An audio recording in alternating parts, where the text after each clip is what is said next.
18 Canadians are among the passengers killed in an Ethiopian jet crash. The plane went down just moments after takeoff. We have the latest video from the scene of the disaster, plus details on the victims as they are released. Natasha Fatah tracking the story with more details as they come in. Natasha, what's the latest? Good morning, John. Let's once again begin with the numbers of those who have been confirmed killed. We know that there were 157 people on board. Nobody has survived. We have that now from various representatives of the government and the airline itself. Here are some of the critical numbers that we're looking at. 32 Kenyans killed, but then the second highest number of fatalities comes from Canada. 18 Canadians have been killed as a result of that crash that took place between Addis Ababa and Nairobi that left at 8:38 this morning.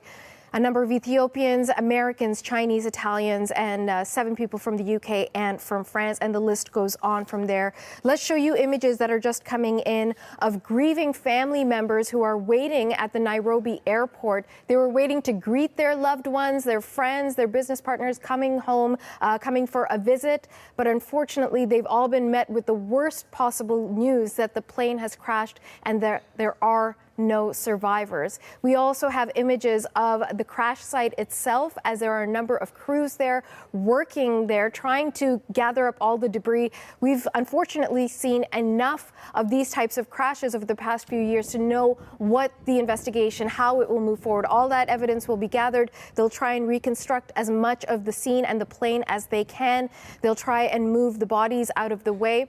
And of course, critical to all of this will be the black box, the orange box, if they can find it, the recording devices to find out exactly what could have gone wrong. And so we know that we've got representatives from every single continent on board that flight. Possibly the reason that there was such a diversity of nationalities on board the flight was because there's a UN conference that's about to take place in Nairobi on environmental issues. So we don't know for certain if all the people were destined for that particular conference, but certainly it might help to explain why so many people were traveling on that flight between such a short distance. About 6 hours travel between Addis Ababa and Nairobi. Continue to watch. The flight was only in the air for about 6 minutes before it crashed. John. This happening not too many hours ago, but as it moves forward, are we learning anything about the cause of the crash, Natasha? We might be getting a hint, and this is coming from the CEO of Ethiopian Airlines, who said that the pilot of the flight did call back and say that he was experiencing difficulties and had asked to bring the plane back to Addis Ababa. Unfortunately, we know the plane did not make its way back.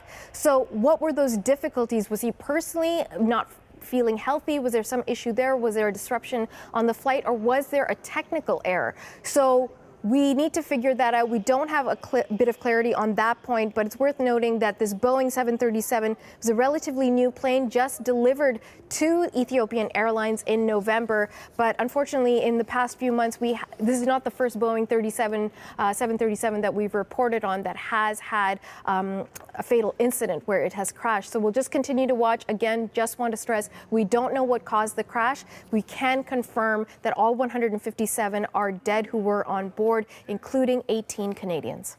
Thanks, Natasha. You're welcome. Well, Keith Mackey is a former airline captain and president of the aviation safety consulting firm Mackey Aviation. He says that the plane's 2 black boxes, the cockpit voice recorder and the flight data recorder, will be key in pinpointing the cause of today's crash. Everyone is comparing this accident to the one in October of last year involving Lion Air in Jakarta, where the same type of airplane was involved in an accident shortly after takeoff.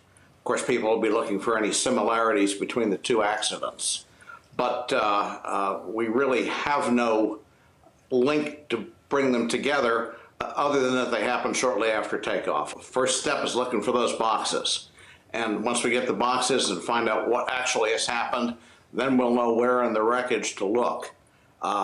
We'll look at everything initially.